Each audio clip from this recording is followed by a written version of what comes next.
Hey there, my name's Tara. If you're new here, I sell skincare products over on Etsy. Here on my channel, I show you guys like what I know about formulating skincare products and what I know about like owning a skincare brand and all that stuff. But this video today is part of my Formulating for Beginners series, and this video is all about face washes. Let's get into it. So there are three main ingredients that you need to make a face wash. Distilled water, the surfactant, which is the cleansing agent. I have a video all about surfactants if you guys want to watch that. I'll link it down below. And then the preservative, which I also have a video all about preservatives, so go watch that if you need information on that topic. The surfactant is used to cleanse the skin, so that is the cleansing agent. The distilled water is used to dilute the surfactant because it needs to be diluted to be safely used on the skin. And then the preservative is obviously to preserve the product, to keep it from growing mold and bacteria. So since the cleansing surfactant is essentially what makes a face wash, I think that's the first thing we need to understand. So I want to go over a few different surfactants, all the ones that I own, and talk a little bit about them so you guys can understand each of these like individually a little bit more. There are so many different cleansing surfactants out there, so I know this is a bit confusing. It's hard to choose which one to use. They all feel different, they all have different pH levels, they all have like different viscosities, different colors. So let's just go over the ones that I have. Of course, there are tons and tons more out there. These are just the ones that I have. So the first cleansing surfactant is AOS 40. So this surfactant has a pH of 6. Its recommended usage rate is 20% to 60%. And the actual active surfactant matter in this surfactant is 39%. So you may be wondering, what the heck is active surfactant matter? So let's hold up real quick and talk about that. Active surfactant matter is the actual percentage of surfactant in the product. So the surfactants that we purchase from suppliers, like this is the AOS 40 I got from makeyourown.buzz, these are actually already diluted. So this contains 49% AOS 40, and then the rest is distilled water, and then they typically add a preservative in as well. So this is already diluted. And then we are using a diluted surfactant in a face wash. So technically, if I use this at 20% in my face wash, I wouldn't actually have 20% active surfactant matter. So how do you figure out how much active surfactant matter you're actually using in your face wash? So like I said, this AOS 40 contains 39% active surfactant matter. And typically with face washes, you want an active surfactant matter anywhere between 3 to 10%. So I'll show you guys a little math equation that you can do. So since AOS 40 has 39% active surfactant matter, go ahead and write that number down, 39.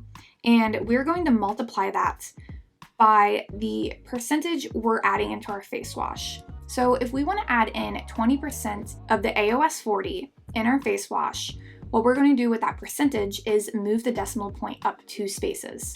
So then now you have 0.2. So you're going to take the 39, which is the total active surfactant matter in the AOS 40 you purchased from the supplier, and multiply that by 0.2. So you're going to multiply those together, which equals 7.8. So that means you have 7.8% active surfactant matter in this hypothetical face wash we're making. So AOS 40 is an anionic surfactant, and I personally really like to use this in shampoos, body washes, bubble baths, anything that needs lots of like cleansing and foam. I also really like to use it in recipes for oily skin, or face washes for people who are trying to get like a good cleansing. That's typically what I recommend AOS 40 for. So next up we have DLS. So this surfactant has an active surfactant matter of 32%.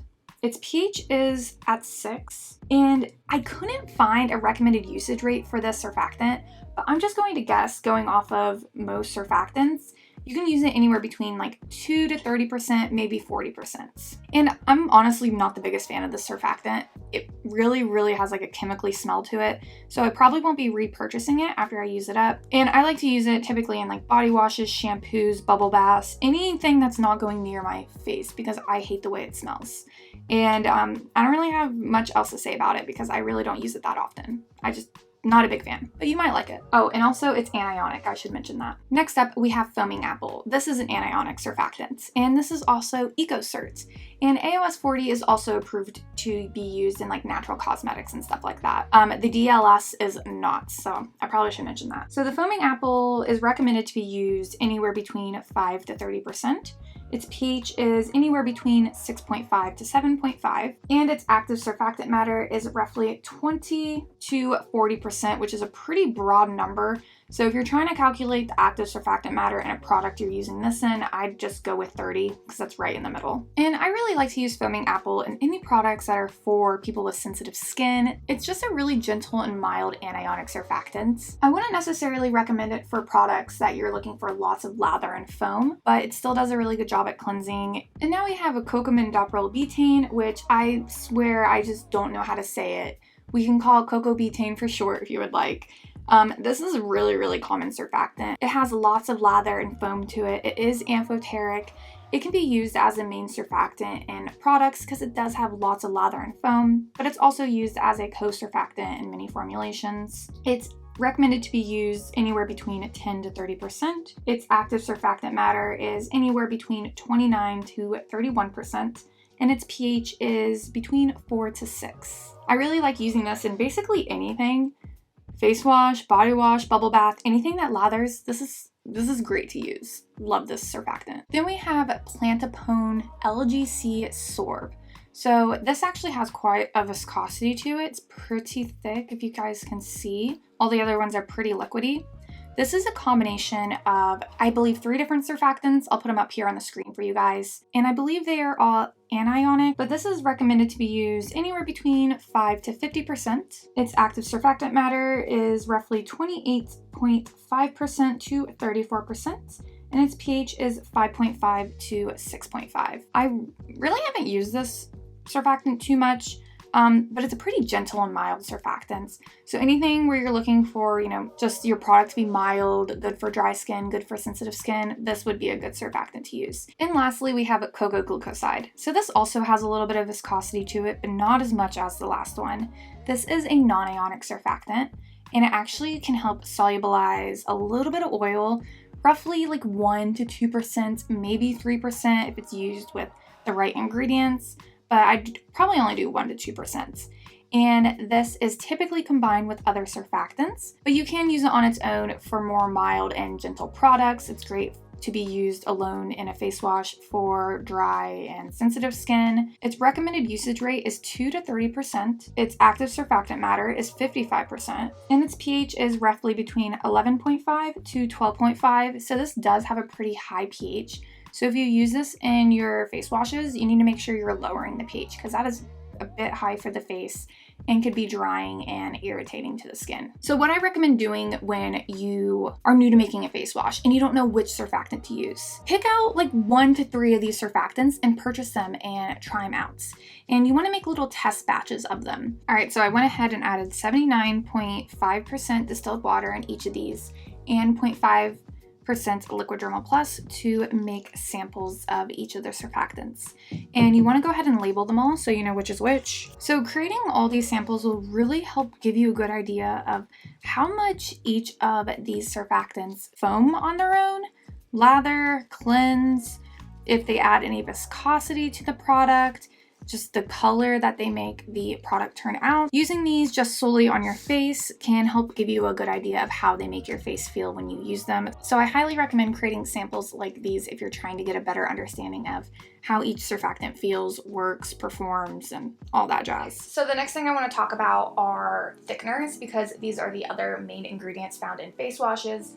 Obviously, it's still a face wash even if it's not thickened, but a thickener makes the face wash much more pleasant to use. There is one type of face wash that doesn't need a thickener, and that is foaming face washes. And foaming face washes are in these foaming pumps. So you have to have a foaming pump in order to make a foaming face wash because that's what makes it foam up. So like we could literally just pour this into here, and when you press down, it comes out as a foam. That is a foaming face wash. So these don't need a thickener because they don't need thickened. But most face washes need some kind of thickener because without them, it just is like water, and then it's hard to sort of like manage and lather onto your skin and stuff. So it's best to add some kind of thickener to make it much more manageable and easier to use. So here's the first thickener we're going to talk about.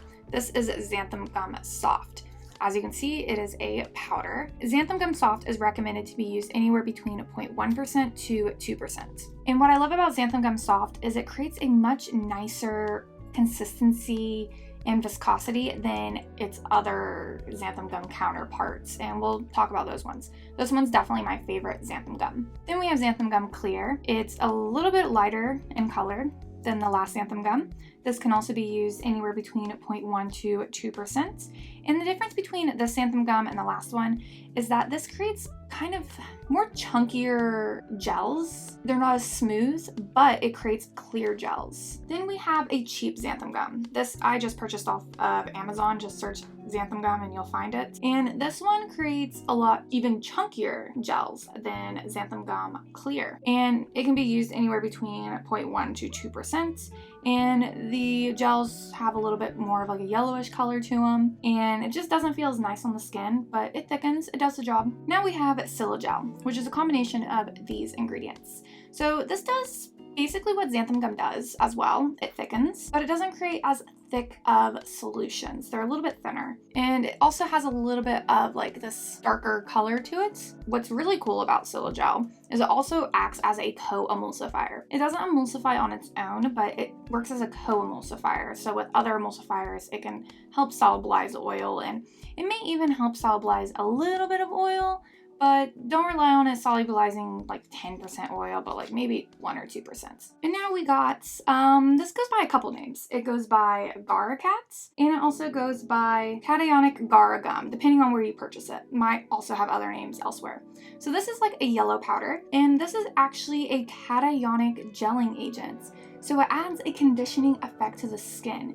And it really, it just makes your skin like super soft and conditioned. It feels really, really nice. You guys will have to try this sometime. I really love it in face washes, and I also really like it in shampoos. It helps condition my hair. But today we're not talking about shampoos. But this can be used anywhere between 0.2 to 2%. This gelling agent can be a little bit trickier because you have to deal with pH. So this has a high pH. It has a pH of like 9 or greater, and it only gels in pHs 7 and below. So you need to lower the pH when you add this into some distilled water in order for it to gel. But I really love this stuff. Highly recommend it. Now we have Sepamax Zen. So this guy's a bit different from the other ones. This can actually emulsify up to 25% oil, but that can vary depending on your recipe. Sometimes it might work, sometimes it might not. Depends on everything else in your recipe as well. It's stable in pHs between 2 to 8, and its typical usage rate is 0.5 to 5%. This has to be sprinkled on top of your water solution, and you have to let it sit for about 8 hours. And then once you come back after 8 hours, you can mix it in, and then it'll be nice and gelled. It doesn't create gels immediately like these other gelling agents. You have to let it sit for a while, so that is the downfall of it. But it emulsifies, which is freaking awesome. So then you can add oils to your face wash super easily. And it is way more expensive than all these other gelling agents as well, so that's another downfall of it. And lastly, we have Crothix. If you guys can even see it, this is just a clear liquid. And Crothix is typically used anywhere between 1 to 5%. And it's best in a pH around 5 or higher. And also sometimes you need to heat up your formulation in order to get this to completely mix in with your formulations. With a lot of mixing, it'll definitely incorporate. Alright, so I went ahead and made sample solutions of all the thickeners we just discussed. The first one I want to talk about, this is the Crothix one. I used it at 2% because I noticed it wasn't thickening, and I realized Crothix won't just thicken water. You need to have a surfactant in it. So unfortunately, I can't do a sample solution of that because it will vary depending on the surfactant you use. Crothix is still pretty easy to use, and yeah, give it a try. I can't really show you guys a sample of what the viscosity looks like. But either way, it's still an easy thickener to use because you literally just add it into the formula and mix it in. So first, let's talk about the cationic gum, also known as Garacat. This has a very thick, honestly. It's one of the thickest out of all of these. So if you're looking for some good viscosity with only 1%, this is your guy. But of course, all the ingredients you use in your face wash will contribute to the final viscosity, so it can be different depending on the ingredients you use, so that's why you always need to experiment. You can see that it's kind of like opaque, like it's not completely transparent, it's kind of like more like foggy. Then we have Sepamax Zen. This is like completely clear, there's a few little bubbles in it. This is really, really good for serum specifically, but you can use it in face washes too, especially since it emulsifies. It's great. And this is a good way to kind of get like an idea of how each of the thickeners feel, because they do all have a different sensory feel. This definitely has more of like a serum-like consistency. And then of course the cationic gum will have like a little bit of a conditioning effect. And you can actually see it like emulsifying a bit. You see that? It's like turning white. So this one's like, you can even see that the Sepamaxin would be great for a serum, but the cationic gum obviously wouldn't be good for a serum. Even though this video is not about serums, but just wanted to mention that. All right, so now I want to talk about all 4 of these because these are all pretty similar, especially all of the xanthan gums because they're literally all xanthan gum. First, let's talk about the cheap xanthan gum. As you can see, this is very opaque, not transparent at all, but it's pretty thick and it honestly doesn't have the best sensory feel on the skin. It kind of can feel tacky. It can make your solutions pretty gummy, like I said earlier, but that's how that looks. And then we got xanthan gum soft and xanthan gum clear. As you can see, they're both honestly pretty clear. When I first made the solution, the xanthan gum soft was a little like less clear, but as it sat, it just became more clear over time. So honestly, like I don't even see the point of the xanthan gum clear because the xanthan gum soft definitely feels way better on the skin and it comes out clear anyways. It does kind of seem like the viscosity for both of them are pretty similar. Yeah, I don't really notice much of a difference. If there is a difference, it's very little. But I definitely prefer xanthan gum soft over xanthan gum clear, and I prefer xanthan gum soft over this cheap xanthan gum. But you know, if you need to just get some quick cheap xanthan gum, you can order some off Amazon, but your better quality will definitely be the xanthan gum soft. That's the winner out of all of these. Now let's take a look at the xanthan gum soft and Silagel. As you can see, the Silagel has kind of like an amber off-white type of color. It's not transparent. It's also thinner than the xanthan gum soft, but like I mentioned, this is a co-emulsifier, so that's the benefit of this over xanthan gum soft. And actually this kind of has like more of like a silicone-like feel to it. Feels really nice on the skin. And if you were going to make like a serum, this would be a good ingredient for a serum in case you don't want to spend like a bunch of money on the Sepamaxin because this is more expensive. So it does feel really good on the skin, but I do think the xanthan gum soft also feels really good on the skin. It feels way better on the skin than the cheap xanthan gum and the xanthan gum clear. But yeah, so I just wanted to talk about that with you guys. So hopefully that was a little enlightening, help you decide which thickener to buy. The next thing I want to talk about are all the different ingredients you can actually use in face washes. So let me pull some out for you. So hydrosols are super popular in face washes. They're a good way to add a little bit of a fragrance. So like rose hydrosol will make it smell rosy. Green apple essence water, strawberry essence water, you know, that'll add green apple scent, that'll add strawberry scent. Lemon hydrosol, vanilla water hydrosol, cucumber hydrosol. There's all kinds of different essences and hydrosols. These are lovely to add into face washes. You only need them at like 10 to like 20% depending on the hydrosol. And it's a great way to kind of like tell a story. Like if you want to make like a lemon face wash and use lemon hydrosol, it's, you know, it's a good way to market your products. Then we have some humectants, and these are super, super important. So there's things like propanediol, sodium PCA, propylene glycol, glycerin, which is the most common. It's EcoCert, very inexpensive, amazing hydrating ingredient. Highly recommend glycerin.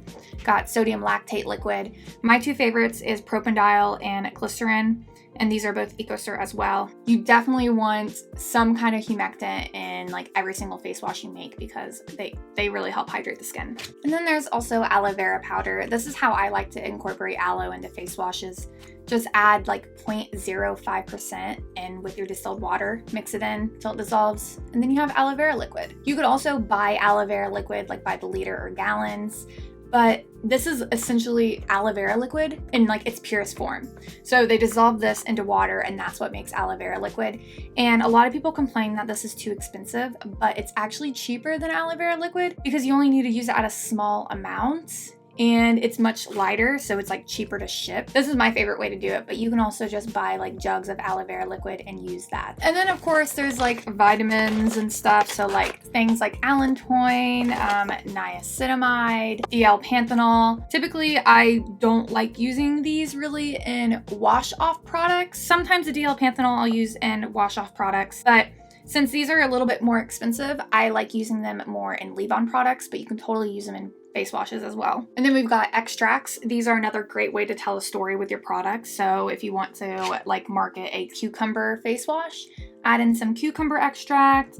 Got some green tea that is really high in antioxidants, so that's a great way to incorporate some antioxidants into your product. Ginger extract, apple cider vinegar extract, watermelon extract, banana, papaya. There's all kinds of great ways to incorporate different types of like fruits and vegetables, botanicals into your products. Extracts are the best way to do that.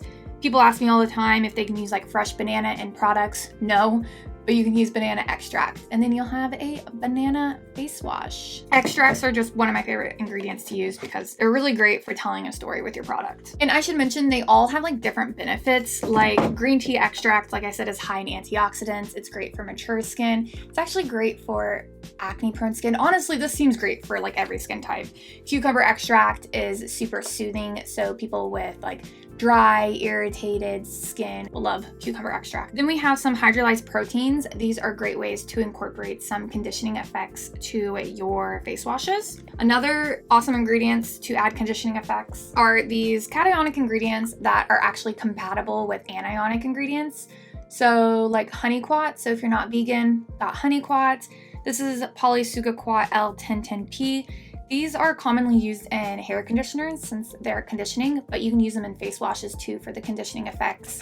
And each of these hydrolyzed proteins also have like different benefits for the skin, like baobab protein is great for mature skin. And then of course we have oils, all kinds of different oils, any kind of botanical plant oils. You could also use esters. I've talked about these in past videos, so if you don't know what they are, go watch the rest of my videos in this series. But like things like caprylic, capric triglyceride, olive squalane, these are like less oily, less greasy oils essentially. If you want to incorporate oils, you totally can. This can be a little bit tricky since you're working with emulsions and like solubilizers.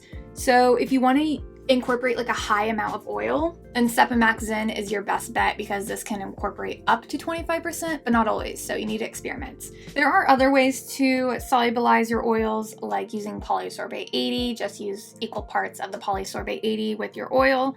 That'll solubilize it, but you won't be able to use like up to 25% like you can with Sepamax Zen. You can use like different combinations of like cocoa glucoside with some Silagel because, like I said, Silagel is a co-emulsifier, and I've actually had good luck incorporating like 10% oil using Silagel and cocoa glucoside, but it might not always work. Depends on your formula, so experiment with that. The best way to incorporate a high amount of oil is using something like Sepamax Zen. You could also use something like emulsifying wax to emulsify the oils into the face wash, but it can be a little bit trickier using this because you're basically doing an emulsion with a surfactant. So I'll have to do a recipe like that at some point to show you guys how to do that. But the emulsifying wax can take away from the lather, but when it comes to a face wash, lather isn't really too important. We don't need bubbles when we're washing our face. Let me know down in the comments what is your favorite way to incorporate oils into face washes. I'd like to hear what you guys like to do. And then I think this is obvious.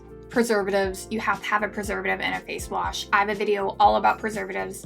I'll link it down below. Go watch it if you need information on it. Gotta have a preservative because there's water in the formula, so you need a preservative. And then of course you have fragrance oils, essential oils to add some scent to your product. And if you guys didn't know, you can actually use flavor oils as fragrance oils as well. The only difference between a flavor oil and a fragrance oil is that flavor oils are lip safe, so this is also safe to use on your face as well. You know, that is if you are comfortable with using fragrance oils or essential oils on your face. Of course, they need to be diluted. I wouldn't go over 2%. It really depends on the essential oil you're using. If you're using essential oils, do your research, please. There's certain essential oils that can be phototoxic, like citrus essential oils. So just keep all that in mind. Do what you feel comfortable, because I know I'm gonna get comments down below of people saying don't use essential oils on the face. And some people don't like using fragrance oils on the face. Personally, I don't use either of them in face products. I like to scent my face products with hydrosols, just, you know, to make them as gentle as possible, but you do you. Just make sure you're doing it safe. And then of course there's coloring. I personally like to use mica powders as my coloring, but you can use like lake dyes or whatever other skin safe colorant you want to use. Mica powders aren't actually water soluble, so you need some kind of like solubilizing agent or some kind of suspending agent, which xanthan gum is actually a suspending agent. So whatever xanthan gum you use will help suspend the mica powder throughout the face wash. Obviously these will work with Sepamax Zen because that's an emulsifier. You'll probably have issues using it with Crothics. So if you use mica powder with a face wash thickened with Crothics, you'll need some kind of suspending agent or emulsifier to get it to go throughout the whole face wash. And if you use the cationic gum, honestly, I've never tried this in a face wash with mica powder, but you can give it a try and see if it'll work. So I'm sure there's a lot more ingredients out there that can be used in face washes. Remember, this video is for beginners, so I am trying to keep it, you know, a little easier. I'm sure I did miss some ingredients that are pretty basic that you can use in face washes, so leave down in the comments what you like to use in your face wash. In my next video, I'm actually going to be discussing pH because pH is super important to understand before we actually go to formulate a face wash. So tune into the next video in this series. It'll be all about pH, and then we'll do a part 2 to this face wash video, which I'll actually formulate a few different face washes with each of these thickeners so you guys can understand how to actually use the thickeners in a face wash. So I hope you guys enjoyed this video. Let me know if you have any more questions over face washes so I can be sure to address them in my next face wash video. Talk to you guys next time. Later. Stardust Bath & Body, Nature's Farm Girl, Kennedy's Essentials, LettsBlend, Wildflower, Heartfelt Beauty, KAJ Bath & Body, Blue Mint Soaps, Salt Air Label, Lenny's Beauty, Shark City Naturals, Ohana Lay, Danny Botanicals, Pimpy Girl, Brie Maquillage, Alchemy and Clay, Bible Belt Boutique, London Latris, Naturally Flawless, Facial Daily Rituals, Your Spiritual Midwife 333, Paige Murray Hair Care, and Holistic Products by Black Soul. Also, I sell skincare products myself over on Etsy. I'll link my Etsy shop down below, along with all my patrons. I'm stuck in the motions. I've been consumed by the wrath of time like I'm frozen. I'm shattered in this life. It's still the path that I've chosen. Because I've had a vision. Now I'm on a mission to find myself.